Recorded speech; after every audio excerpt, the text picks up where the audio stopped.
جس کو اللہ تعالیٰ نعمت اولاد عطا کرتا ہے وہ اللہ کا شکر ادا کرتا ہے اور اسے اس کی اچھی تربیت کرنے کی تلقین کی گئی ہے۔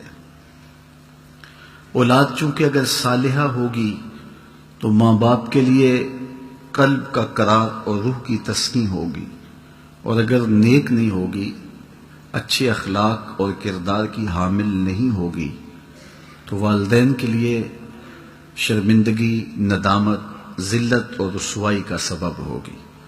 اس لیے قرآن مجید میں انبیاء علیہ السلام کی دعائیں مذکور ہیں۔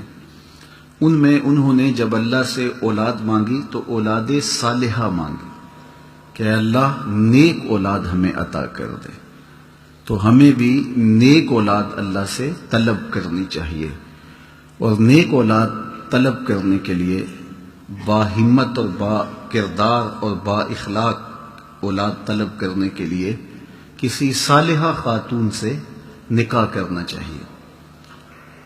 زمانہ جاہلیت کا ایک شاعر ہوا ہے ابو الاسود الدؤلی۔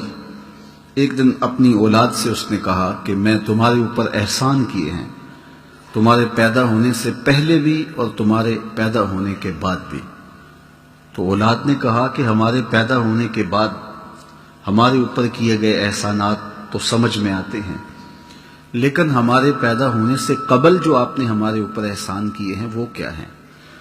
تو ابو الاسود کہنے لگا کہ میں شاعر تھا اور میری آرزو تھی کہ میں خوبصورت ترین خاتون سے نکاح کروں، لیکن جب میں بیوی کی تلاش میں نکلا تو میں نے یہ فیصلہ کیا کہ میں اپنے بچوں کے لیے بہترین ماں تلاش کروں گا، تو میں نے اپنے جذبات کی قربانی دے کر کے آپ کے لیے بہترین ماں تلاش کی جو حسب و نسب میں، شرافت میں اور اخلاق میں بہتر تھی۔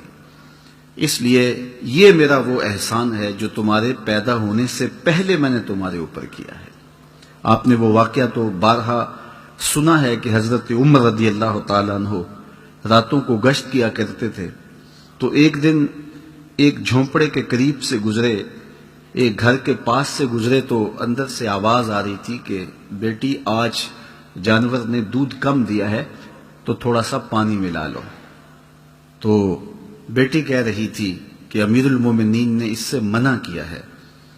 تو ماں بولی کہ امیر المومنین کون سے دیکھ رہے ہیں؟ تو بیٹی نے کہا امیر المومنین تو نہیں دیکھ رہے، امیر المومنین کا رب تو دیکھ رہا ہے۔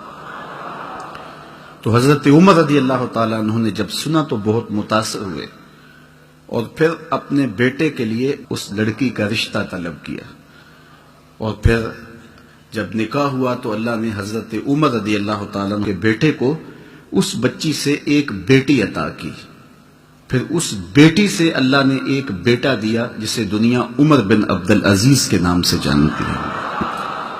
اس لیے اگر ماں صالحہ ہوگی تو پھر اولاد بھی نیک ہوگی۔ تو اچھی ماں کا انتخاب یہ وہ عمل ہے جو ایک صالح اولاد کے حصول کے لیے کوئی شخص کر سکتا ہے۔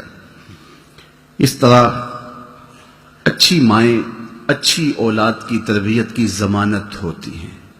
حضرت خواجہ قطب الدین بختیار کاکی علیہ رحمہ جب درس گاہ میں داخل ہوتے ہیں حفظ قرآن کے لیے، تو استاد پڑھاتا ہے تو پورا پارہ پڑھ لیتے ہیں، پھر دوسرے پارے کی شروعات ہوتی ہیں تو زبانی پارہ سنا دیتے ہیں، یہاں تک کہ 14 پارے زبانی سنا دیتے ہیں۔ کہا کہ مجھے یہاں 15ویں پارے سے شروع کیجئے، تو استاد کہتا ہے کہ بیٹے جس درس گاہ سے 14 پارے حفظ کیے تھے وہیں سے بقیہ قرآن مجید کی تکمیل بھی کر لی ہوتی۔ تو فرمایا کہ میری ماں صرف 14 پاروں کی حافظہ تھی، اور صبح جب اٹھتی تھی تو قرآن مجید کی تلاوت شروع کر دیتی تھی، جب تک 14 پاروں کی تلاوت نہیں کرتی تھی اس وقت تک جو ہے وہ کوئی اور وظیفہ نہیں پڑھتی تھی۔ یہ مجھے 14 پارے ماں کی آغوش میں یاد ہو گئے۔ تو مائیں جب صالحہ ہوں تو پھر اس کا نتیجہ اچھا ہوتا ہے۔ تو اچھی ماں کا انتخاب کرنا یہ پہلی سیڑھی ہے اولاد کی تربیت۔